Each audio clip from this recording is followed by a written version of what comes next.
দর্শক স্বাগত পলিটিক্সে। আজকে পলিটিক্সের বাইরের অনেক বিষয় নিয়ে আমরা কথা বলতে চাই। বিশেষ করে এই সময়ের গণমাধ্যমের যে অবস্থাটা আমরা জানি, সরকারের পক্ষ থেকে বারবার বলা হচ্ছে যে এই সময়ে বাংলাদেশের গণমাধ্যম সর্বকালে সবচেয়ে স্বাধীনতা ভোগ করছে। আবার একই সময়ে আমরা দেখছি যে কিছু অনাকাঙ্ক্ষিত ঘটনাও ঘটছে।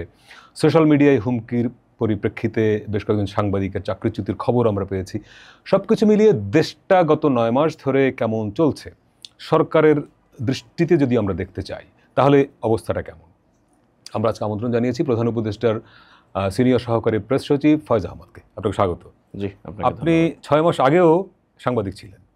আমরা জানি না আপনি এখনো নিজেকে সাংবাদিক দাবি করেন কিনা। 6 মাস আগে সাংবাদিকতার সময়ে যে এক্সপেরিয়েন্স সাংবাদিকের, এবং আপনি ইনভেস্টিগেটিভ জার্নালিজম করতেন।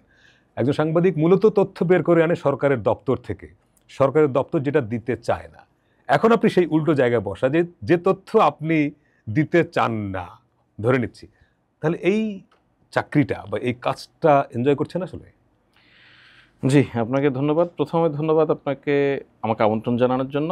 আর দ্বিতীয়ত আপনি আমার সাংবাদিকতা জীবনের বিষয়টাকে রিকল করার যে একটা চেষ্টা সেটা করেছেন, সেটা আমার কাছে অবশ্যই, সাংবাদিকতাটা আমার একেবারেই আবেগের জায়গা। এখনও সাংবাদিক হিসেবে পরিচয় দিতে পারি না পরিচয়ের কারণে, কিন্তু নিজেকে সাংবাদিকই মনে করি। তা যেই কাজটুকু করি বা যে কাজগুলির সঙ্গে সম্পৃক্ত থাকি, আমাদের দিনের বেশিরভাগ সময় গণমাধ্যম সম্পৃক্ত কাজের সঙ্গেই থাকতে হয়, যেহেতু আমরা প্রেস উইংয়ে কাজ করি। অনেকটা সাংবাদিকতার মতো করেই করছি, এবং ডেফিনেটলি ট্রু যে এটা আমি বিশ্বাস করি এবং এটা আমি ধারণ করি যে সংবাদ আমি সেটাকেই মনে করি যেটা সরকার দিতে চায় না। তো এখানে আমার একটা ইন্টারেস্টিং অভিজ্ঞতা আছে।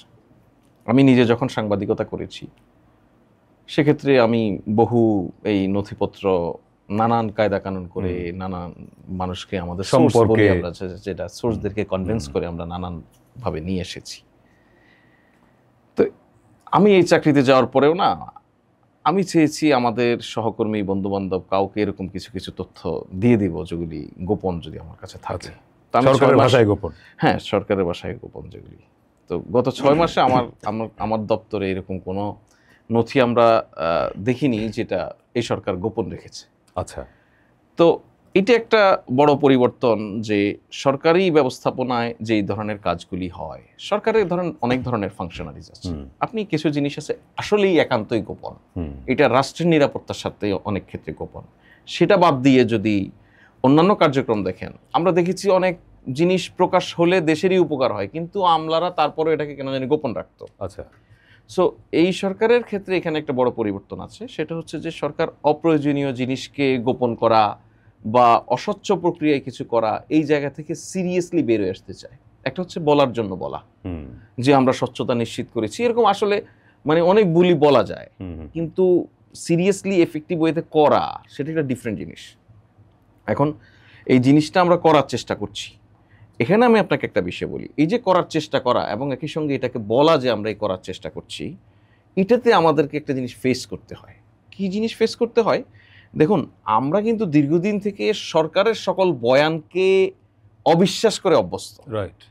মানে ধরে নিয়েছি সরকার যা বলেছে এটা সত্য না। রাইট, আমরা ধরেই নিয়েছিলাম যেহেতু এটা সরকার বলছে এটা সত্য নয়। কিন্তু ওই অবস্থা থেকে বেরিয়ে এসে যখন সরকার এখন যেটা বলছে সত্যটাই বলছে, তখন এই সত্যটা যে সত্য এটা বোঝানো অনেক কঠিন। সো এই কঠিন কাজটা এখন আমাদেরকে নিতেই হচ্ছে, এই কঠিন চ্যালেঞ্জটা নিতে হচ্ছে, বিকজ আমরা এখানে দীর্ঘদিন একটা কালচারের মধ্যে দিয়ে গেছি যে সরকার আমাদেরকে মিথ্যা জিনিস বলবে, সরকার আমাদেরকে নানান নাটক, গোপনীয়তা সংস্কৃতির মধ্যেই ডেফিনেটলি নানান নাটক বানিয়ে আমাদের সামনে মঞ্চস্থ করবে।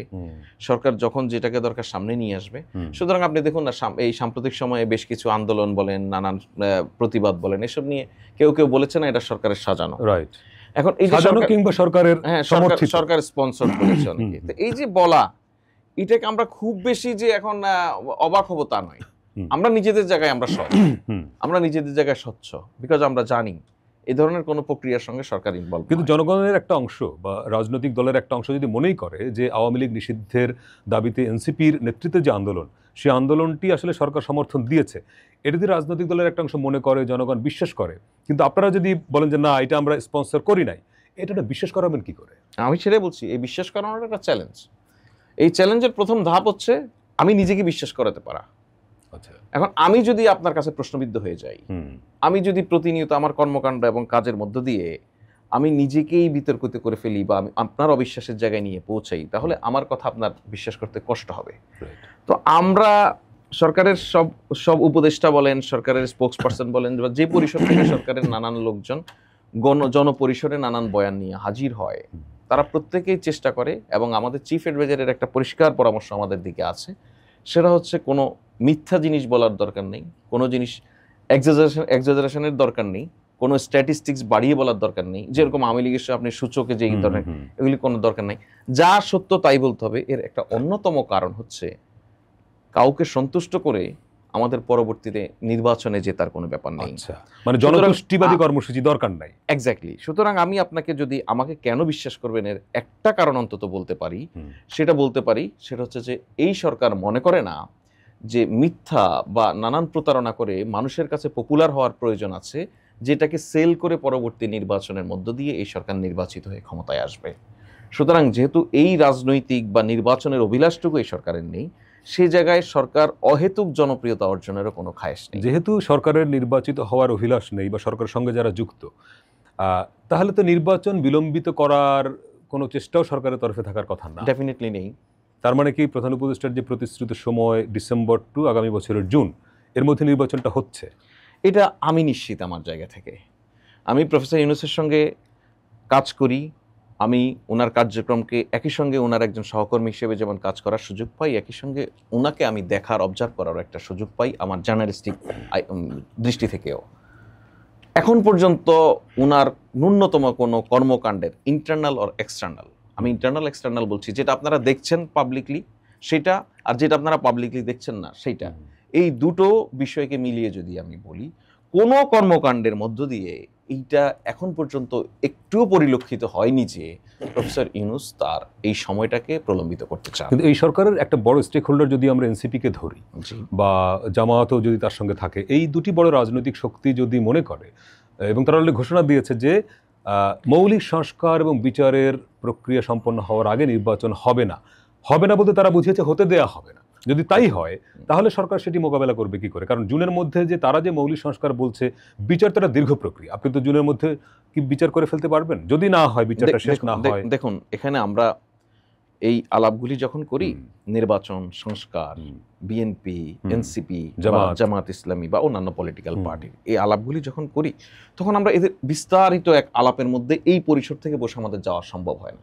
তখন আমরা ছোট্ট একটা জায়গায় এসে আটকে যাই। আটকে যাওয়ার জায়গাটা কি? এনসিপি বা জামাত বলছে মৌলিক সংস্কার শেষ হওয়ার আগে নির্বাচন হতে দেওয়া হবে না, যদি আমি একদমই, আর বিএনপি বলছে যে দ্রুতই মৌলিক সংস্কার সেরে ফেলে আপনি নির্বাচনের দিকে যান, পারলে ডিসেম্বরের মধ্যে। আপনি দেখুন তো, মৌলিক কি কোনো দাবিতে তফাৎ আছে? শুধু ল্যাঙ্গুয়েজে একটু না, কিন্তু মৌলিক সংস্কার বলতে কি বোঝায় সেটাও তো পরিষ্কার না। কিন্তু মৌলিক সংস্কার করতে যে একরকম যদি আপনি বলেন পরিষ্কার না, আমি আপনার সঙ্গে একমত, পরিষ্কার না। আবার আপনি যদি পরিষ্কার দৃষ্টিভঙ্গি নিয়ে বুঝতে চান পরিষ্কার, কিছু কিছু সংস্কার আছে, এগুলি খুবই কমন বিষয়। ধরুন পাসপোর্ট থেকে পুলিশ ভেরিফিকেশন তুলে দিব, সেটা তো হয়ে গেছে, এটা হয়ে গেছে। ধরুন আপনার আমাদের বিমান ভাড়া নিয়ে এক ধরনের ভয়াবহ জটিলতা সৃষ্টি হয়েছে, সে জায়গায় একটা সামান্য সংস্কারের মধ্যে দিয়ে বড় পরিবর্তন সম্ভব, সেটা ধরেন হয়ে গেছে। এরকম হয়ে যাওয়া সংস্কার অনেক আছে আসলে। আমাদের আইনাঙ্গনে অনেক সংস্কার এরকম হয়েছে, আইন কানুনে অনেক সংস্কার হয়েছে, কিছু বিধিবিধানের সংস্কার এসেছে, ডিজিটাল সিকিউরিটি মানে সাইবার সিকিউরিটি আইনে অনেকগুলো ধারা বাতিল, রাইট। এরকম হয়ে যাওয়া সংস্কার অনেক হয়ে গেছে, কিন্তু আপনি সেটাকে এখনো, আপনি প্রশ্ন তুলছেন 9 মাস হয়ে গেল, কি সংস্কার হয়েছে? তার মানে কি?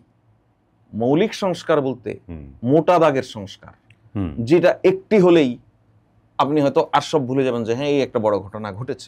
আমরা সেই জায়গায় সংবিধানে কিছু আমাদের মতৈক্যের ব্যাপার রয়েছে, কিন্তু সংবিধান সংশোধন তো আপনি করতে পারবেন না। আমি সেটা বলছি না, আমি বলছি আমাদের মতৈক্যের ব্যাপার রয়েছে। আমরা যদি মতৈক্যে পৌঁছতে পারি, পলিটিক্যাল পার্টিগুলি সে এগ্রিমেন্টে আসে, দ্যাটস ওয়াই গভর্নমেন্ট বারবার বলছে যে জুলাই চার্টার, রাইট, জুলাই সনদ, সেটার মধ্য দিয়ে এই জুলাইয়ের অভ্যুত্থান এবং পরবর্তীকালীন অন্তর্বর্তীকালীন সরকারের যে কার্যক্রম, এই যে আমাদের এতগুলি সংস্কার কমিশন গঠন, তাদের যে সংস্কার কমিশন থেকে প্রাপ্ত তথ্য, সুপারিশ, এই সবগুলির যে একটা রিফ্লেকশন কিসের মধ্যে দিয়ে ঘটবে, সেইটার জন্যই একটি জুলাই চার্টার প্রয়োজন, এবং এই বিষয়ে রাজনৈতিক দলগুলি সম্মত। তো আমি আপনাকে যদি ওই নির্বাচনের এবং হতে দেওয়া হবে না বা নির্বাচন ডিসেম্বরের মধ্যেই হতে হবে এই ধরনের দাবির জায়গায় যাই, আমি আপনাকে আগে এক লাইনে শুধু বলে নেই যে নির্বাচন যে ডিসেম্বর থেকে জুনের মধ্যে অনুষ্ঠিত হবে, সে বিষয়ে আমাদের মেজর পলিটিক্যাল পার্টিগুলির মধ্যে ইনসাইড দ্য পার্টি বলছি আমি, তার রাজনৈতিক বয়ানে মাঠে ময়দানে কি বলছে সেটা আমার বিষয় নয়, কিন্তু আমি তাদের সঙ্গে সরকারের যে আন্ডারস্ট্যান্ডিং এর জায়গাটা বুঝি, তাতে আমি মনে করি যে আমাদের পলিটিক্যাল পার্টিগুলির মধ্যে ন্যূনতম কোনো কনফিউশন নাই এই বিষয় নিয়ে। এনসিপির সঙ্গে বিএনপিরও নাই? আমি বলছি যে সরকারের সঙ্গে এই নির্বাচন ডিসেম্বর থেকে জুনের মধ্যে অনুষ্ঠিত হওয়ার বিষয় নিয়ে। এবার আসুন, আপনি এনসিপি বলছে একরকম, এই বলছে একরকম, এটা কিন্তু রাজনৈতিক দলগুলির নিজ নিজ বয়ান। আচ্ছা, আমি সরকারের জায়গা থেকে ধরুন আপনি পলিটিক্যালি যেটাকে বারবার বলছেন রোড ম্যাপ, আমি যদি তার ওই রোড ম্যাপের যে আপনি যেটা খুব ভালো জানেন যে রোড ম্যাপ কিভাবে হয় একটা নির্বাচনে, সেই একদম স্ট্রাকচারাল ওয়েতে চিন্তা না করে আমি যদি বলি যে ডিসেম্বর থেকে জুন পর্যন্ত সময় দেওয়াটা রাজনৈতিক দলগুলির জন্য এক ধরনের বড় ধরনের বার্তা বা একটা রোড ম্যাপ, সে কিন্তু এটা ধরে তার নির্বাচনী এলাকায় কাজ করার নানান কিছু সুযোগ পাচ্ছে। তো সেই জায়গাটা তো সরকারের। এর মধ্যে কোন পলিটিক্যাল পার্টি, খেয়াল রাখবেন, কোন পলিটিক্যাল পার্টি নির্বাচন আরো আগে চায়, কোন পলিটিক্যাল পার্টি নির্বাচন হতেই দিতে চায় না, এই বিষয়গুলি নিয়ে আলোচনার জন্য আমাদের পর্যাপ্ত সময় আছে। আচ্ছা, এবং আমরা বিশ্বাস করি যেই দাবি আমি আগেও বলেছি আপনাকে যে কেউ কিন্তু বলছে না যে সংস্কারবাদ নির্বাচন, রাইট, কেউ কিন্তু বলছে না যে বিচার চাই না, হ্যাঁ, কেউ কিন্তু এসব বলছে না। সুতরাং আমাদের আলোচনাগুলি এমন জায়গায় আছে যে আমরা সবাই এগ্রিমেন্টের একটা কাছাকাছি অবস্থানেই আছি। হয়তো শব্দগত কিছু জিনিস কারেকশন করে নিয়ে আসলেই আপনি দেখবেন যে প্রত্যেকের বলার ধরন এক। এই এক হওয়ার একটা অন্যতম কারণ হচ্ছে এই রাজনৈতিক দলগুলি আজকে 2025 সালের এই সময়ে এসে যেই বাস্তবতায় অবস্থান করছে, এই বাস্তবতার জন্য যে রক্ত সাগর পাড়ি দিয়ে আসতে হয়েছে তাদেরকে, সেটা কিন্তু কেউ একা দেয়নি, সেটা এই পলিটিক্যাল পার্টিগুলি সবাই মিলেই দিয়েছে।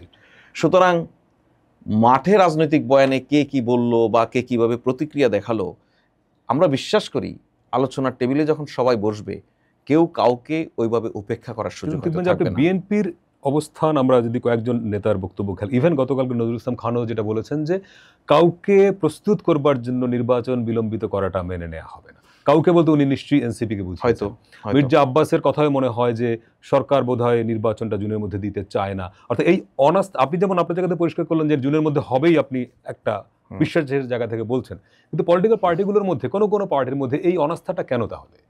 আচ্ছা, এখানে আমি তো গ্রামের ছেলে, আমি বড় হয়েছি গ্রামে, আমি আমার একটা গ্রামের জীবনের উদাহরণ দেই, তাহলে আপনি বুঝতে পারবেন পলিটিক্যাল পার্টিগুলি কেন এই প্রেশারটা মাঠের বয়ানে তৈরি করার চেষ্টা করে। আপনি যদি সুপুরি গাছে উঠতে পারেন, জি, আপনি যদি গাছে উঠতে উঠতে একটা পর্যায়ে এসে চিন্তা করেন যে আমি আর উপরের দিকে উঠবো না, আমি ওখানেই থাকবো, তখনও কিন্তু আপনার হাতটা উপরে টান করে রাখতে হয়, না হলে আপনি আপনার নিজের ভারের কারণে পড়ে যাবেন। সুতরাং যেই জায়গায় তারা সম্মত, আমি মনে করি তারপরও পলিটিক্যাল পার্টি যারা নির্বাচন কেন্দ্রিক রাষ্ট্র ক্ষমতায় যাওয়ার জন্য, মানুষের সেবা করার জন্য একটা প্রয়াস তাদের মধ্যে আছে, সে জায়গায় এই চাপটা প্রতিনিয়ত না রাখলে আবার ফসকে যায় কিনা, আচ্ছা, বিএনপির এই অবস্থানটা সরকারের উপর চাপ তৈরি করে যাতে করে জুন ক্রস না করে। এক্স্যাক্টলি, আমি এটাই মনে করি যে সরকার তার যে প্রতিশ্রুত সময়কাল বলে দিয়েছে, বিএনপি সহ অধিকাংশ পলিটিক্যাল পার্টি হয়তো চায় না যে সরকার, এবং সরকারও চায় না যে এই টাইমলাইনটা ব্রেক হোক। সুতরাং ওই টাইমলাইনের মধ্যে রাখার জন্যই নানান ধরনের আলাপ আলোচনা, আমি ওভাবেই দেখি এটা। জনপরিসরে একটা আলোচনা এরকম আছে যে ধরেন জুলাই অভ্যুত্থানে যারা একদম সামনে ছিলেন তরুণরা, যাদের দল এখন এনসিপি, সেই তরুণরা তো বস্তুত জীবনের ঝুঁকি নিয়ে আন্দোলনটা করেছেন। যদি আওয়ামী লীগ সরকার, শেখ হাসিনা সরকার টিকে যেতেন, এই তরুণদের একটা বড় অংশকে আমরা আসলে জীবিত দেখতাম না। তাদের অনেকে কবরে থাকতেন, অনেকে জেলখানায় থাকতেন, অনেককে আমরা তো জানতামও না তারা কোথায় আছেন। তাহলে এরকম জীবনের সর্বোচ্চ ঝুঁকি নিয়ে যে তরুণরা মাঠে ছিলেন, যদি সব পার্টি ছিল, আওয়ামী লীগ বিরোধী সব পার্টি মাঠে ছিল, তো এই তরুণরা এত বড় ঝুঁকি নিয়ে যে আন্দোলন করে একটা মানে কর্তৃত্ববাদী সরকারকে হটিয়ে দিলেন, তারা কি চাইবেন যে একটা নির্বাচনের মধ্য দিয়ে বিএনপি ক্ষমতায় এসে সরকার গঠন করবে, তারপরে তাদের তার কোনো গুরুত্ব থাকলো না? যে কারণে কি তারা চাচ্ছে যে নির্বাচনটা দীর্ঘ হোক, মানে তারা আরো বেশি এক্সিস্ট করুক পলিটিক্সে, এরকম মনে হয়? দেখুন, এখানে আমি আমার সাংবাদিকতা জীবন আমি পলিটিক্যাল জার্নালিজম করেছি। পলিটিক্স আমি নিজে করিনি, কিন্তু পলিটিক্সটা আমি একটুখানি বুঝি। আমার পলিটিক্স বোঝার জায়গা থেকে আমি যদি বলি, আপনি যেই রেসে মিরপুর পৌঁছাতে চান, সেই রেসটা যদি সকালবেলা হলে আপনার জন্য ভালো হয়, আপনি সেটাকে সকালবেলায় করার চেষ্টা করবেন। আমার জন্য যদি সেটা দুপুর বা বিকেলে ভালো হয়, আমি সেটাই চেষ্টা করব। রাজনীতিতে এখন এটা একটা কোয়ার্টার, এটা আরেকটা কোয়ার্টার, যার যেটা ভালো হবে সে সেটার চেষ্টা করার আপ্রাণ চেষ্টা করে যাবে। কিন্তু মাঝখানের কাজটা কি হবে?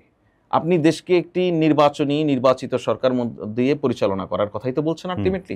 সেটা কি হবে? সেটা হওয়ার জন্য যে সকালে রেসটা চায়, তাকে হয়তো আপনি দুপুরে নিয়ে আসতে পারবেন, যে বিকেলে চায় তাকে হয়তো দুপুরে নিয়ে আসতে পারবেন, এই তো। হুম। আবার হয়তো বা যে সকালে চায় তাকে আপনি ভালো করে বুঝাইলে সে বিকেলেও চলে যেতে পারে। আচ্ছা, just matter of understanding. Exactly. আপনি যেই রাজনৈতিক দলকে আপনি বলছেন, বা যেই রাজনৈতিক শক্তি যারা নতুন করে, আমি যেটা বলি সবসময় যে জুলাই অভ্যুত্থানের নেতৃত্ব দেয়া যে ছাত্র, তার অগ্রভাগের একটা অংশ একটি রাজনৈতিক দল গঠন করেছে, এটা এনসিপি। এনসিপির তো নানান রকম প্রয়াস থাকতেই পারে, দ্যাট ইজ এনসিপিস ম্যাটার, এটা গভর্নমেন্টের ম্যাটার নয়। এখন মুশকিল হচ্ছে আপনারা যে কোনোভাবেই পলিটিক্যাল পার্টির বয়ানে বলেন, আমাদের বুদ্ধিজীবীদের বয়ানে বলেন, আমাদের চিন্তায় চেতনায় মননে বলেন, এভাবে উপস্থাপন করার চেষ্টা করা হয় এনসিপিকে কোনো না কোনোভাবে এই সরকার। আপনি দেখুন, এনসিপি যখন দাবি নিয়ে, এনসিপি না, সে সময় এই জুলাই অভ্যুত্থানের ছাত্ররা সবাই, এখন তো তারা পলিটিক্যাল পার্টির কারণে আলাদা আলাদা আলাদা ভাগ হয়েছে অনেকগুলি, এই ভাগ যখন ছিল না, একই সঙ্গে ছিল তারা সবাই, তখন রাষ্ট্রপতি শাহাবুদ্দিন চুপ্পু সাহেবের অপসারণ চেয়েছে না, তখন তারা দুজন উপদেষ্টার অপসারণ চেয়েছে না, তখন তারা জুলাই সনদের জন্য শহীদ মিনারে গিয়ে কর্মসূচি দিয়েছে না। আচ্ছা, আপনি বলুন তো, এর একটিও কি মানা হয়েছে? হয়নি। তাহলে লেজিটিমেসির জায়গা, সরকারের ক্যাপাসিটির জায়গা, কোনটা করতে পারবো, কোনটা করে এখন আমি সামাল দিতে পারবো, কোনটা করে এখনই আমার পক্ষে সামাল দেওয়া সম্ভব নয়, মানে সেগুলো মানে না। কিন্তু আওয়ামী লীগ নিষিদ্ধের দাবিটা তো মেনে নিয়েছে। আওয়ামী লীগ নিষিদ্ধের দাবিটা দেখুন সব রাজনৈতিক দলের ছিল। আচ্ছা, আপনি খেয়াল করুন, আওয়ামী লীগ নিষিদ্ধের পরে, আমি আপনাকে বলি, এই সরকার যখন পলিটিক্যাল পার্টিগুলির সঙ্গে তার যোগাযোগ রক্ষা করে, এই যোগাযোগ রক্ষার ফর্মটা দুই রকম, একটি হচ্ছে প্রকাশ্য, একটি অপ্রকাশ্য। সবগুলি পলিটিক্যাল পার্টির ঐক্যমত্যের ভিত্তিতেই সরকার, তো প্রতিনিয়তই এই পলিটিক্যাল পার্টিগুলির সঙ্গে গভর্নমেন্টের নানান ইস্যুতে এক ধরনের আলাপ আলোচনা হয়, প্রকাশ্য অপ্রকাশ্য। তো আপনি সবসময় হয়তো আলাপটা প্রকাশ্যে দেখবেন না, কিন্তু অপ্রকাশ্যে যে সেটা নিয়ে আলোচনা হচ্ছে না তা নয়। আপনি আওয়ামী লীগ নিষিদ্ধের পর কোন রাজনৈতিক দল কি বলেছে যে আমাদের সঙ্গে আলোচনা হয় নাই, বা না, বরঞ্চ বিএনপি ক্লেম করেছে যে বরঞ্চ যে এটা তারা চেয়েছে বলে, তাই না? সুতরাং আপনি কি বুঝবেন যে এটা যে এনসিপি হয়তো তাদের মতো করে মাঠে নেমেছে, এক একজনের অ্যাপ্রোচ এক এক রকম। আচ্ছা, এনসিপির হয়তো মনে হয়েছে যে এই সরকারের কাছ থেকে কিছু আদায় করতে হলে আমার মাঠে নামা ছাড়া উপায় নাই, বিএনপি হয়তো মনে করেছে একটা চিঠি লিখলে এই সরকারের কাছ থেকে আমার আদায়, যাদের পলিটিক্যাল কৌশল। এক্স্যাক্টলি। আপনি শুরু করেছিলেন একটা শব্দ দিয়ে যে এই সরকার কোনো কিছু গোপন করতে চায় না। সাম্প্রতিক সময়ে একটা ইস্যু নিয়ে মনে হচ্ছে যে পলিটিক্যাল পার্টিগুলোর তরফ থেকে একটু মানে দূরত্ব তৈরি হচ্ছে কিনা, চট্টগ্রাম বন্দর। এটি বলা হচ্ছে যে প্রধান উপদেষ্টা যখন চট্টগ্রামে গেলেন তিনি বললেন যে সক্ষমতা বাড়ানোর জন্য বিদেশি কোম্পানিকে দিতে হবে, কিন্তু সিপিবি সহ আরও কিছু দল তারা বলছে যে এখানে সরকার একটা গোপনীয়তা তৈরি করছে, যে তারা একটা বিদেশি কোম্পানিকে দিয়ে দিতে চায় তাদের ভাষায়। মানে এখানে কোনো গোপনীয়তা আছে কি আসলে? জি, দেখুন, সিপিবি সহ রাজনৈতিক দলগুলির বক্তব্য একরকম। রাজনৈতিক দলগুলি তাদের রাজনৈতিক ইন্টারেস্টের জায়গা থেকে বা তাদের রাজনৈতিক ইডিওলজিক্যাল জায়গা থেকে অনেক সময় অনেক রকম বক্তব্য দেয়। সাধারণত বাংলাদেশের প্রেক্ষাপটে রাজনৈতিক দলগুলি কোনো বক্তব্য দেওয়ার ক্ষেত্রে তার কোনো ইনভেস্টিগেশন করার প্রয়োজন হয় না। সে যেটা সন্দেহ করে, যেটা ধারণা করে, ধারণার ভিত্তিতে বক্তব্য দিয়ে জনপরিসরে একটা মতামত তৈরি করার চেষ্টা করে, সেটা নিয়ে স্বাভাবিক। কিন্তু আমি বাংলাদেশের সহ পৃথিবীর সকল ইনভেস্টিগেটিভ জার্নালিস্টদেরকে ওয়েলকাম করি। আপনারা বাংলাদেশে যারা আছেন তারা করেন, এবং পৃথিবীর যারা আছেন তারা বাংলাদেশে ইনভাইটেড। সরকারের এখানে কোনো গোপনীয়তা আছে কিনা। মাননীয় প্রধান উপদেষ্টা চট্টগ্রাম বন্দরে গিয়ে গত 14ই মে যেই বক্তব্যটা দিয়েছেন যে এই বন্দরকে কেন আধুনিকায়ন করতে হবে, সেই বক্তব্যের বাহিরে আর কিছু নেই। একটা জিনিস আপনাকে এখানে বলি, মানে কোন কোম্পানিকে দেওয়া হবে সেটা এখনো চূড়ান্ত না। এটা তো ডিপি ওয়ার্ল্ড, এটা সবাই জানে। হ্যাঁ, এই কোম্পানিটি নিয়ে তো আলোচনা আসছে যে তারা তো আমেরিকায় বোধহয় নিষিদ্ধ, অর্থাৎ এটা বিতর্কিত কোম্পানি, এরকম একটা আলোচনা কিন্তু আসছে। না, এটা যদি এসে থাকে কারো কাছে ভুল তথ্য রয়েছে। এই ডিপি ওয়ার্ল্ড পৃথিবীর 60টি দেশে বিজনেস করে এবং পৃথিবীর সেরা কোম্পানি এই কাজে। তারা মানে পৃথিবীর অন্য দেশগুলিতে কোনো জায়গায় এই কোম্পানির কারণে নিরাপত্তা হুমকি তৈরি হয়নি, বাংলাদেশেই হবে।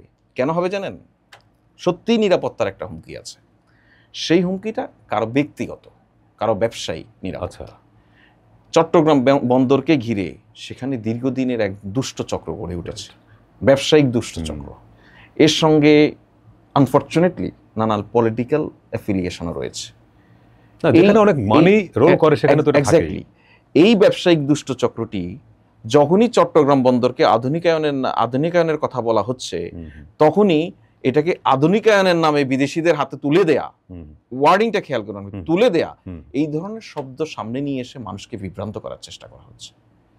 আপনি চট্টগ্রাম বন্দরের চট্টগ্রাম পোর্টকে শুধু চট্টগ্রাম হিসেবে দেখছেন কেন? এটা তো সারা বাংলাদেশের হৃৎপিণ্ড, প্রফেসর ইউনূস বলেছেন। আপনি এটাকে যদি আপনি ফাংশনাল করতে না পারেন, আধুনিক করতে না পারেন, আপনি একটা নির্দিষ্ট সময় পর্যন্ত এই কোম্পানি আপনার আধুনিক করা মানে তো হলো যে যন্ত্রপাতি বাড়ানো, সক্ষমতা বাড়ানো, তাই তো? এবং সেই ইনভেস্টমেন্টটা হচ্ছে বোধহয় নিউ মেরিন কন্টেইনার টার্মিনাল। চট্টগ্রামের একজন সাংবাদিকের একটা ইন্টারভিউ দেখলাম, উনি বলছেন যে নিউ মেরিন কন্টেইনার টার্মিনালের যে সক্ষমতা, এখানে নতুন করে বিনিয়োগ করার আসলে কিছু নাই। এটা যদি এই ইন্টারভিউটা যদি আপনি একজন বন্দর বিশেষজ্ঞ দেখতেন তাহলে খুব ভালো হতো। চট্টগ্রাম থেকে কয়েকজন সাংবাদিক প্রতিবেদন করেছে, তার প্রথম লাইন আমি যদি আপনাকে বলি যে নানান সমালোচনার পরও চট্টগ্রাম বন্দরকে বিদেশিদের হাতেই তুলে দিচ্ছে সরকার। আচ্ছা, আপনি তো একজন সাংবাদিক, আপনি কি বলেন ইজ ইট জার্নালিস্টিক? এটা নিশ্চয়ই। সো আপনাকে এখানে খেয়াল করতে হবে, মানে যেখানে আপনি যেটা বলছেন, যেখানে বন্দর, যেখানে প্রচুর টাকার লেনদেন হয়, সেখানে নানান ধরনের ম্যানিপুলেশনের জন্য নানান ধরনের মানুষকে বিভ্রান্ত করার চেষ্টা করা হয়। চট্টগ্রাম বন্দরে আমাদের শ্রমিক ভাই বন্ধুদেরকে বোঝানো হয়েছে যে এই যদি বিদেশি বিনিয়োগ আসে, চাকরি থাকবে না, তোমাদের কারো চাকরি থাকবে না। তারা তো খুব স্বাভাবিক, আপনি যখন কোনো একজন লেবাররা যখন তার জব লুজ করার একটা সম্ভাবনা তৈরি হয়, সে তো তার প্রতিক্রিয়া দেখাবে, স্বাভাবিক কারণে দেখিয়েছে। পরে যখন সরকারের সঙ্গে তারা বসলো, তারা কনভিন্স যে তাদের তো নিজেদের না, শুধু তাদের আত্মীয় স্বজন যারা আছে এই কাজের জন্য উপযোগী, তাদেরও চাকরির ক্ষেত্র তৈরি হবে। আরে ভাই, বিদেশি বিনিয়োগ আসবে, বিদেশি মেশিনারিজ আসবে, বিদেশি লোক তো সেখানে কাজ করবে না। এই বাংলাদেশের মানুষগুলিকে তো ট্রেন্ড আপ করা হবে, গ্লোবাল ওয়ার্ল্ড ক্লাস করা হবে, যেটা প্রফেসর ইউনূস বলছে যে আমরা যদি এই কাজটা করতে পারি, এটা আমাদেরকে করতে হবে, এর কোনো বিকল্প নেই আমাদের বাংলাদেশকে এগিয়ে নিয়ে যাওয়ার জন্য। তাহলে আমাদের মানুষ আগামীর পৃথিবীতে, সারা পৃথিবীর পোর্টগুলিতে বাংলাদেশের মানুষ নেতৃত্ব দিবে। এটা তো মানে আমাদের এই জায়গাটায় মূল সমস্যা। আপনি দেখুন, একটা পলিটিক্যাল পার্টি, আমি নাম বলবো না, পলিটিক্যাল পার্টি বা জোট, এটা বিরোধিতা করে তারও একটা বিবৃতি দিয়েছে। তো সরকার খুব দেখার চেষ্টা করলো কোন গ্রাউন্ডে কি করলো, ওরকম কোনো গ্রাউন্ড পেল না। পরে পেল যে ওই জোটের একজন বড় নেতা, তারপর চট্টগ্রাম বন্দরে বড় ব্যবসা আছে। আচ্ছা, বুঝতে পেরেছেন আপনি? আমি জাস্ট এর বাইরে আমি গেলাম না এর ডিটেইলে। আপনি কিন্তু অ্যাটলিস্ট আমাদেরকে বুঝতে হবে যে আমার জাতীয় স্বার্থকে নিয়ে ষড়যন্ত্রটা কোন পর্যায়ে হয় আসলে। ষড়যন্ত্র আপনি যত বলছেন সরকার গোপন করছে, কি গোপন করছে বের করুন না, ধারণা থেকে অন্তত বলুন যে এই জিনিস গোপন করছে। বা এই সরকারের, আমি বললাম এই সরকারের কিন্তু ক্যাপাসিটির অনেক জায়গায় দুর্বলতাগুলির মধ্যে হচ্ছে অনেক কিছু ইয়ে করার, মানে আওয়ামী লীগ স্টাইলে গোপন করা আর আওয়ামী লীগ স্টাইলে কোনো কিছু শাসন করার ক্যাপাসিটি নাই। অনেক সমালোচনা, একটা নন পলিটিক্যাল গভর্নমেন্ট আর পলিটিক্যাল গভর্নমেন্টের মধ্যে পার্থক্য থাকে। অনেক সময় আমাদের সমালোচনা হয়, তার ন্যায্য জবাব দেওয়ার লোকও আমাদের নাই। হ্যাঁ, এটা আমাদের ক্রাইসিস। একটা কি এরকম যে মির্জা আব্বাস সম্প্রতি বললেন যে কয়েকজনের নাম উল্লেখ করে বললেন যে এরা সব বিদেশি নাগরিক, এই সরকারে যারা আছেন, কমিশনের সদস্য বলেন, উপদেষ্টা পরিষদে, এর কোনো জবাব কিন্তু আমরা আপনাদের তরফে পাই নাই। যে বলা হয় না যে না এই লোক যাদের কথা বলা হচ্ছে ওনারা বিদেশি নাগরিক। জনাব মির্জা আব্বাসের বক্তব্যটা আমি দেখিনি, তবে আমি সাম্প্রতিক সময়, মির্জা আব্বাস ছাড়াও আরো সাম্প্রতিক সময় আমি মনে করি এই বক্তব্যটা যে উৎস, এটা হচ্ছে আওয়ামী লীগ পরিচালিত একটা ফেসবুক গ্রুপ আছে বা পেজ আছে, যেটা নাম হচ্ছে এটিম। আপনি জানেন, অনেকে যেটাকে এতিম বলেও আখ্যায়িত করে। এই এটিম সাম্প্রতিক সময়ে একটি ভিডিও রচনা করেছেন, যেখানে এই সরকারের সঙ্গে দায়িত্ব পালন করছেন উপদেষ্টা পরিষদ বা বিভিন্ন পরিসরে বিভিন্ন প্রতিষ্ঠানে, তাদেরকে নানান দেশের নাগরিকত্ব প্রদান করেছে এটিম। এই নাগরিকত্বগুলি এটিমের কাছ থেকে প্রাপ্ত। এই নাগরিকত্বের আলোকে যদি বিএনপির মতো পলিটিক্যাল পার্টি আওয়ামী লীগের প্রোপাগান্ডা উইংয়ের প্রোভাইড করা তথ্যের ভিত্তিতে বক্তব্য দেয়, এটা বাংলাদেশের জন্য না, শুধু বাংলাদেশের রাজনীতির জন্য একটা বড়ই আশঙ্কার বিষয়। আমি চ্যালেঞ্জ করছি, এই উপদেষ্টা পরিষদে একজনও আপনি বিদেশি নাগরিক বের করেন, মানে দ্বৈত নাগরিক নাই, মানে আমি বললাম এই উপদেষ্টা পরিষদে আপনি একজনও দ্বৈত নাগরিক, যার ব্যাপারে আলোচনাটা বেশি, নিরাপত্তা উপদেষ্টা, উনি তো দীর্ঘদিন, আমি ওনার বিষয়ে সুনির্দিষ্টভাবে ওনার বিষয়ে চ্যালেঞ্জ করছি। ওনারা বাংলাদেশি নাগরিক, উনি একটা দেশেরই নাগরিক, মানে বাংলাদেশি পাসপোর্ট হোল্ড করেন সবাই। উনি, বললাম তো আমি আপনাকে, জনাব খলিলুর রহমান, উনি একটা দেশেরই নাগরিক, সেটা হচ্ছে বাংলাদেশ। আমি চ্যালেঞ্জ করলাম, যদি এইটা কোনোভাবে পৃথিবীর কেউ প্রমাণ করতে পারে যে বাংলাদেশের বাইরে অন্য কোনো দেশের নাগরিকত্ব ওনার আছে, তাহলে আমি চাকরি করব না। পরিষ্কার এই জায়গাটা হচ্ছে কি, আমরা কথা বলবো, গভর্নমেন্টের ডেফিনেটলি আমরা ক্রিটিসিজম করব। ক্রিটিসিজম না করাটা অপরাধ হবে। আপনি যদি ক্রিটিক্স হন, আপনার ক্রিটিসিজম করা উচিত, নয়তো সরকার ভুল পথে যেতে পারে। কিন্তু আমরা কার তথ্য উপাত্ত দিয়ে ক্রিটিসিজম করব সেটা যদি নিজে বুঝতে না পারি, এটা আমরা অনেক ভুল করে ফেলবো, এটা দেশের জন্য ভুল হবে। সুতরাং আওয়ামী লীগের প্রোপাগান্ডা উইং প্রোভাইডেড ইনফরমেশন দিয়ে যদি আপনি গভর্নমেন্টে ক্রিটিসিজম করেন, আপনার রাজনীতি যেমন ধরা খায়, আওয়ামী লীগ হাসে আপনাকে নিয়ে, আপনার মানে আপনাকে নিয়ে হাসে রীতিমতো যে করছেন কি। বিকজ আমি একটা জিনিস আপনাকে বলি, ধরুন আমি এখন যে কথা বলছি, আপনার এই ভিডিওটি যখন মানুষ দেখবে, আমি সবসময় বলি যে আমরা যখনই কথা বলি টেলিভিশনে বিশেষ করে, সেটা দুই শ্রেণীর মানুষ দেখে, দুই ধরনের মানুষ দেখে। এক ধরনের মানুষ হচ্ছে আমি যে বিষয়ে কথা বলছি এই বিষয়ে তার জ্ঞান আছে, সুতরাং ওই বিষয়ে যদি আমি ভুলভাল কিছু বলি সে আমাকে নিয়ে হাসে। রাইট। আরেক ধরনের মানুষ হচ্ছে এই আমরা যেটা নিয়ে কথা বলছি এটা দেখে সে শেখে, সুতরাং আমি যদি ভুলভাল কিছু বলি তাহলে ওই মানুষটা ভুল শিখবে। রাইট। সুতরাং আপনি একই সঙ্গে হাসির পাত্র এবং অপরাধী হয়ে যাওয়ার সুযোগ তৈরি করে আপনার বক্তব্য বয়ানের মধ্য দিয়ে। সুতরাং আপনি যেটা বলছেন, আপনার সেই তথ্য যদি সঠিক না হয়, আপনার সেই তথ্যের জায়গাটুকু যদি আপনি ভুল সোর্স থেকে নিয়ে তথ্য প্রোভাইড করেন, তাহলে আপনি একই সঙ্গে যে এই ভুল তথ্যটি তৈরি করেছে, মাথায় রাখবেন ভুল তথ্য কেউ কিন্তু এমনি এমনি তৈরি করে না, তার বৃহৎ উদ্দেশ্য রয়েছে। সো আপনি কার উদ্দেশ্য, কার পারপাস, আবার কিছু ধরেন ইনোসেন্ট ভুলও থাকে, উনি তো না জেনে লিখেছে, সেটা হতে পারে, সেটা আমরা আলোচনাতেই ভুল করে ফেলতে পারি, সেটা তো ভুলের ঊর্ধ্বে তার কেউ নয়। এখন এটাও হতে পারে ধরুন এই টিমের বানানো জিনিস আরো 13 হাত ঘুরে এমন এক লোকের মাধ্যমে এসে হয়তো একজন দায়িত্বশীল নেতার হাতে পড়েছে, যে দায়িত্বশীল নেতা ধারণাই করতে পারেন না যে এই লোক আমাকে ভুল তথ্য দিতে পারে, তার ভিত্তিতে। এবং উনি যখন বলেন তখন সাধারণ মানুষ মনে করে আচ্ছা উনি যেহেতু বলেছেন। হ্যাঁ হ্যাঁ, সুতরাং এই একটা বিপত্তি তো আছে। আরেকটা বিষয় আপনি দেখুন, না সেই ক্ষেত্রে কি আপনাদের মনে হয় না যে এই যেসব গুরুত্বপূর্ণ ব্যক্তিদের বিষয়ে প্রশ্ন উঠছে, দেখুন আমরা একটা ক্লারিফিকেশন সরকারের দেওয়া উচিত। ক্লারিফিকেশন ধরেন সরকারের দেওয়া উচিত, আমরা কোন সোর্সের তথ্য দিয়ে ক্লারিফিকেশন দিব সেটাও একটা গুরুত্বপূর্ণ। আচ্ছা, সোশ্যাল মিডিয়া বলেন বা ইন্ডিয়ান মিডিয়া বলেন, আমরা যদি একেবারে মেইন স্ট্রিমের জিনিস না হয় সেটা ক্লারিফিকেশন করা অনেক অনেক ক্ষেত্রে আমাদের জন্য খুব রিস্কি হয়ে যায়, এই কারণে যে তাহলে আমরা প্রতিনিয়ত এই জিনিসই ফাইট করা লাগবে। মানে শুধু ধরুন আওয়ামী লীগের প্রোপাগান্ডা উইং থেকে ছড়ানো একটা জিনিস যেটা এই টিম দিয়েছে, হ্যাঁ এই টিমের একটা ভিডিও কন্টেন্ট, এটা আপনি হয়তো নিজেও দেখেছেন, সেটার যদি ক্লারিফিকেশন, মানে এটা ক্লারিফাই করার প্রয়োজন বোধ করেন না? আমরা অবশ্যই মনে করি না যে এই টিমের জিনিস ক্লারিফাই করতে হবে কেন।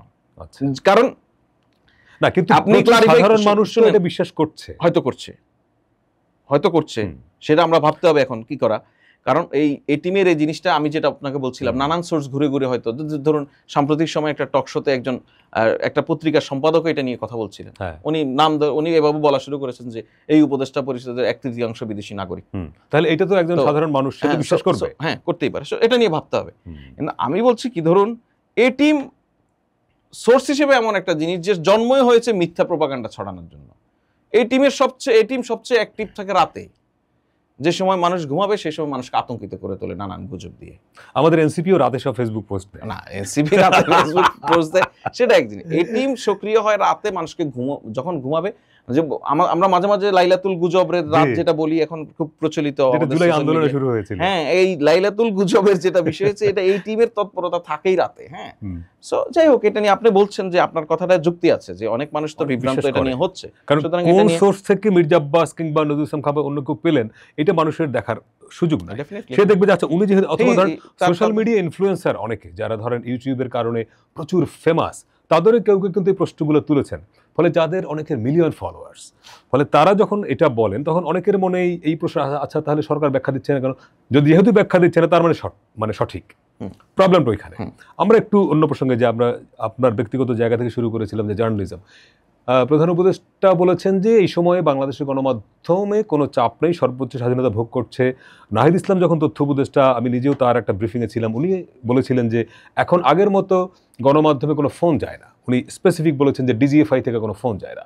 প্রেস সেক্রেটারি শফিকুল আলম তিনিও বলেছেন যে সম্প্রতি যে গণমাধ্যম পুরোপুরি স্বাধীন। এইটা হলো একটা দিক।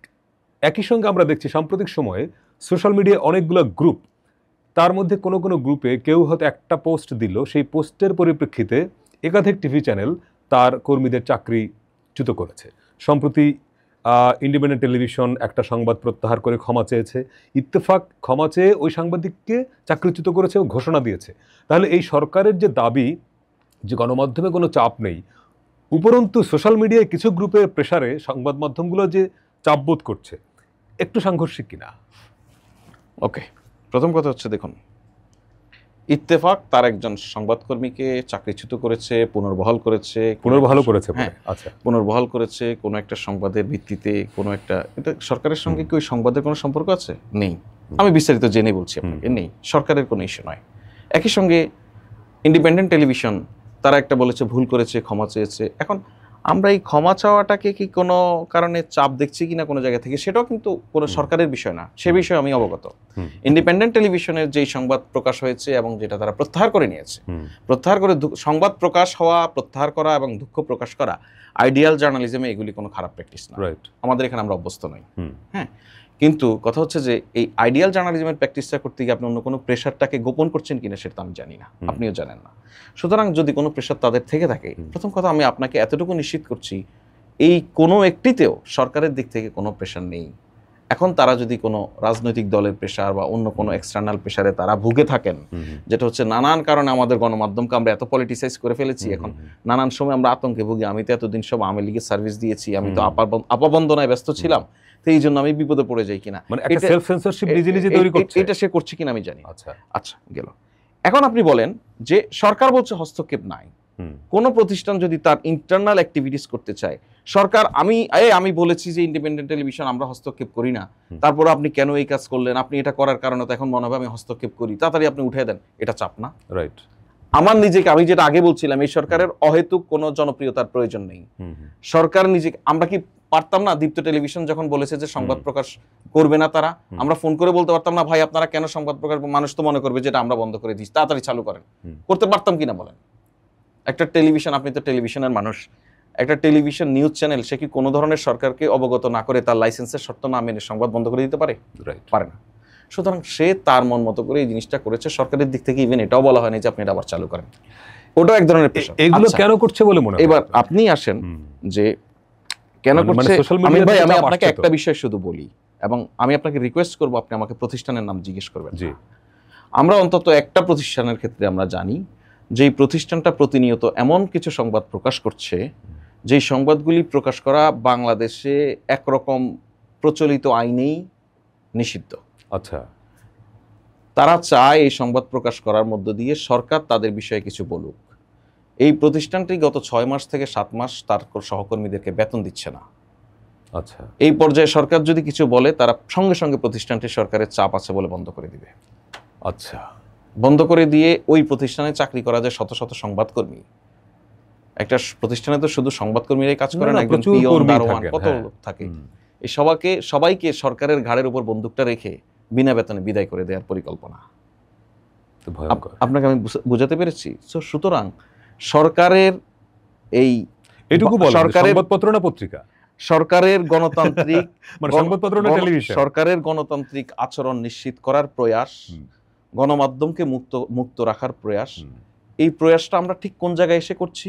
আমরা কমপ্লিটলি একটি ফেসিবাদী অবস্থা থেকে বেরোয় এসে ইমিডিয়েট আমরা প্রচন্ড গরম একটা পরিস্থিতি, ঠান্ডা একটা এসি রুমের থেকে বেরোয় যেরকম গরমে গেলেই একটা আমাদের গায়ে একটা ঝলকানি লাগে না, সরকারটা একটা ফেসিবাদী শাসন ব্যবস্থা থেকে বের হয়ে যখন কমপ্লিটলি একটা ডেমোক্রেটিক শাসন এখানে নিশ্চিত করার চেষ্টা করছে, মুক্ত গণমাধ্যম নিশ্চিত করার চেষ্টা করছে, তখন ওই যে ধাক্কাটা লাগছে, এটা কার গায়ে লাগছে? এটা সরকারের গায়ে লাগছে। দ্যাটস ওয়াই আপনি দেখুন, আপনি বলছেন যে ফেসবুকে স্ট্যাটাস দেওয়ার ফলে কয়েকটা প্রতিষ্ঠান তার সংবাদকর্মীদের চাকরিচ্যুত করেছে। ওই সংবাদ প্রতিষ্ঠানগুলির মধ্যে আমি এমন প্রতিষ্ঠানের নাম বলতে পারবো যার বিষয়ে আপনি পার্টিকুলার একটা প্রেস কনফারেন্স, যেটা নিয়ে সরকার ওই প্রেস কনফারেন্সে যা জবাব দিয়েছে তারপরে একটি ফোনও কোথাও করেনি, সেই প্রেস কনফারেন্সে ছিল না এরকম লোকের চাকরি ওই উসিলায় খেয়ে দিয়েছে প্রতিষ্ঠান। আমরা ইমিডিয়েটলি আমরা সরকারের সমালোচনা শুরু করলাম না জেনে, কারণ আমি আবারও বলছি এটা খুব একটা দোষ দিই না, কারণ আইডিয়ালি আমরা এই জিনিসই দেখে আসছি যে সরকারই এই সমস্ত ক্ষেত্রে কাজ করে থাকে। ফেসবুকে বা সোশ্যাল মিডিয়ায় যারা, আমি আপনাকে বলছি ফেসবুক, সোশ্যাল মিডিয়া সহ নানান ইউটিউবে নানান জায়গায় হুমকি দিয়ে এরা কি বাংলাদেশের গণমাধ্যম প্রতিষ্ঠান ঘেরাও হয় নাই? 5 আগস্টের পর জিয়াফত হয় নাই? হয়েছে। প্রতিষ্ঠানগুলি বন্ধ হয়ে গেছে, কোন সহকর্মীর চাকরি গেছে ওখানে, সরকার সুরক্ষা দেয়নি, দিয়েছে কিনা? তার মানে যারা জিয়াফত করে, সোশ্যাল মিডিয়ায় মব করে, তারা মনে করে অনেকেই হয়তো যে তারা হয়তো সরকারের অংশ, এরকম একটা ধারণা আছে। দেশের সব নাগরিকই সরকারের অংশ, সেই হিসেবে মনে করাটা অপরাধ না। সবাই গণপ্রজাতন্ত্রী বাংলাদেশ সরকারের নাগরিক। জুনের মধ্যে শেষ হবে, মানে এই সব ওভারকাম হয়ে যাবে, তারপরে ভোট হবে না? দেখুন, নির্বাচনের জন্য একটা পরিবেশ যেটা প্রয়োজন হয়, যেটা বলছি, সো নির্বাচনের জন্য লেভেল প্লেইং ফিল্ড শুধু প্রার্থীর জন্য নয়, পলিটিক্যাল পার্টিগুলির জন্য নয়, নির্বাচনের জন্য লেভেল প্লেইং নিশ্চিত করতে হয় ভোটারদের জন্য। সুতরাং আমরা যদি ভোটারকে বিবেচনা করি, নাগরিকদের কথা বিবেচনা করি, তাহলে এই অবস্থার তো আপনি যদি বিবেচনা করেন যে আগস্ট পরবর্তী সময়ে ক্রমান্বয়ে উন্নতি ঘটেছে, এখন অনেক আইনশৃঙ্খলা পরিস্থিতির কথা আপনি চিন্তা করেন, ব্যাপক উন্নতি হয়েছে। এই উন্নতিটা তো আমাদের আসলে জাতি হিসেবে আমাদের রক্তে আছে, এটা আমরা প্রমাণ করেছি কিন্তু 5 আগস্ট থেকে 8 আগস্টের মধ্যে, যখন সরকার ছিল না। পৃথিবীর বহু সভ্য দেশে এরকম বিদ্যুৎহীন এরকম 1 ঘন্টা পাইলে অনেক ঘটনা Right. সেই জায়গায় আমার দেশে সরকারই ছিল না প্রায় 4 দিন। সো এটা, এবং সরকার আসার পরেও পুলিশ ছিল না মনে করেন আরো কয়েক সপ্তাহ। সো আমরা প্রমাণ করেছি যে আমরা এটা পারি। হয়তো নানান কারণ, এই যে ধরেন মানুষ যে নানান দাবি নিয়ে রাস্তায় আসে, সব তো অন্যায্য নয় ভাই, রাইট, ন্যায্য দাবি। এখন সে একটা উপকূল পরিবেশ সে মনে করছে এখন পেয়েছে সময়। তার জন্য, সে মনে করেছে সময়। যে শিক্ষক মনে করে যে তার গ্রেডিং এ অমর্যাদা করে গেছে শেখ হাসিনা, সে মনে করে তার এই গ্রেডিংটা ঠিক করে নেওয়ার এখনই সময়। Right. এবং শিক্ষকের কাছে কিন্তু আপনি দেখেন তার জীবনে ওই গ্রেডিং ছাড়া গুরুত্বপূর্ণ আর কিছু নেই। রাইট, একইভাবে যেই নার্স তার দাবি নিয়ে আসে, তার কাছে তারটা গুরুত্বপূর্ণ। রাষ্ট্রের কাছে তার ওই শিক্ষকের এই দাবি, নার্সের এই দাবি সমানভাবে একই তরিকায় একই মার্কিং এ গুরুত্বপূর্ণ নয়। রাষ্ট্রকে ক্রাইটেরিয়া ধরে ধরে কাজ করতে হয়, সবচেয়ে গুরুত্বপূর্ণটা ধরে।